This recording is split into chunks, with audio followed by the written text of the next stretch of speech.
બીજી બાજુ અમદાવાદની એક ખાનગી સ્કૂલની એવી ઘટના સામે આવી છે કે જ્યાં વિદ્યાર્થીઓ પર પ્રેશર બનાવવામાં આવી રહ્યું છે।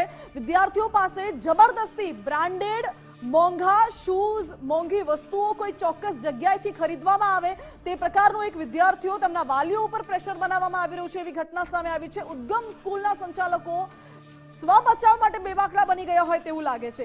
સૌથી પહેલા તો તેમને વિદ્યાર્થીઓને ચોક્કસ જગ્યાએથી ચોક્કસ બ્રાન્ડના શૂઝ લેવા માટે જણાવ્યું હતું। મામલો બહાર આવ્યો, વાલીઓએ વિરોધ કર્યો, ત્યારબાદ મામલો બહાર આવતા જ ઉદ્ગમ સ્કૂલના સંચાલકોએ સ્વ બચાવ કર્યો।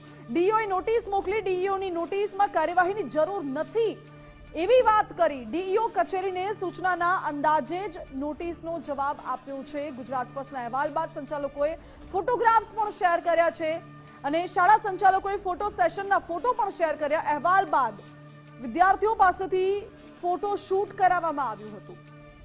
સંચાલકોએ ફોટોગ્રાફમાં પણ વિદ્યાર્થીઓની ઓળખ છતી કરી છે। ચોક્કસ બ્રાન્ડનો આગ્રહ નથી રાખ્યો એવો પણ સંચાલકો દ્વારા લૂલો બચાવ કરવામાં આવી રહ્યો હતો। આજ મુદ્દે વધુ જાણકારી સાથે જોડાઈ ગયા છે સંવાદદાતા અર્પિત દરજી। અર્પિત, અમદાવાદની ખાનગી સ્કૂલોની મનમાની અહીં છતી થઈ છે કે વારંવાર વિદ્યાર્થીઓને કોઈ ચોક્કસ બ્રાન્ડની, કોઈ ચોક્કસ જગ્યાએથી જે તે વસ્તુ ખરીદવામાં આવે તેવું દબાણ કરવામાં આવે છે, કેમ આવું? શાળા સંચાલકો મનમાની તો કરે છે, ત્યારે એમની હકીકત છતી થઈ જાય છે ત્યારે પોતે સાચા છે એ સાબિત કરવા માટે હવા ત્યાં વાર્તા જોવા મળી રહ્યા છે। ગઈકાલે સવારે ગુજરાત ફર્સ્ટ દ્વારા અહેવાલ પ્રસારિત કરવામાં આવ્યો હતો।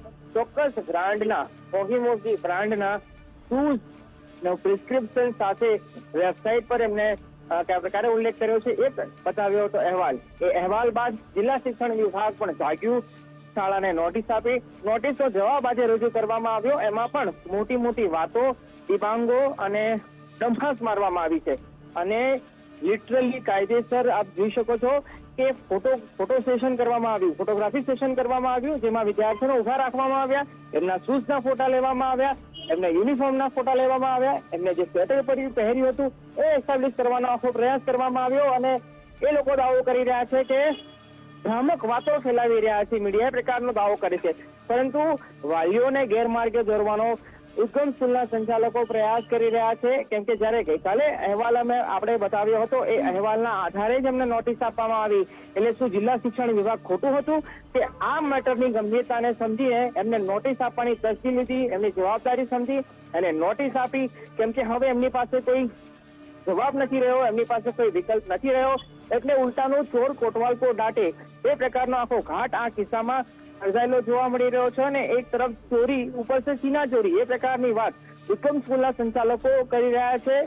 ગઈકાલે અમે અહેવાલ બતાવ્યો હતો ગુજરાત ફર્સ્ટ દ્વારા। એ અહેવાલ બતાવ્યા પછી જ્યારે અમે વાત કરી હતી શાળાના સંચાલક સાથે ત્યારે પણ તેઓ ગોળ વાતો કરી રહ્યા હતા અને આજે પણ જે જવાબ આપવામાં આવ્યો છે જિલ્લા શિક્ષણ વિભાગને એ જાણે પોતે જ એક ફાઇનલ ઓથોરિટી હોય એ પ્રકારે વાત કરી રહ્યા છે અને કહી રહ્યા છે કે અમારી સામે કોઈ કાર્યવાહી થવી ન જોઈએ। આ એક્ટ પ્રમાણે એનું ટાંક જે કલમ છે એ ટાંકવામાં આવી છે। એટલે શું સંચાલકો જિલ્લા શિક્ષણ વિભાગને સૂચના આપશે કે અમારી સામે કોઈ કાર્યવાહી કરવાની થતી નથી? આ કાર્યવાહી કરવાનું કામ જિલ્લા શિક્ષણ વિભાગનું છે। જિલ્લા શિક્ષણ વિભાગના પરિવ્યુમાં હશે તો એ શિક્ષાત્મક કાર્યવાહી કરી શકે છે અને જો એના પરિવ્યુમાં ના બેસતું હોય તો ઉપલી કચેરીનું માર્ગદર્શન આખા મામલે કાર્યવાહી થવાની પૂરેપૂરી શક્યતા છે।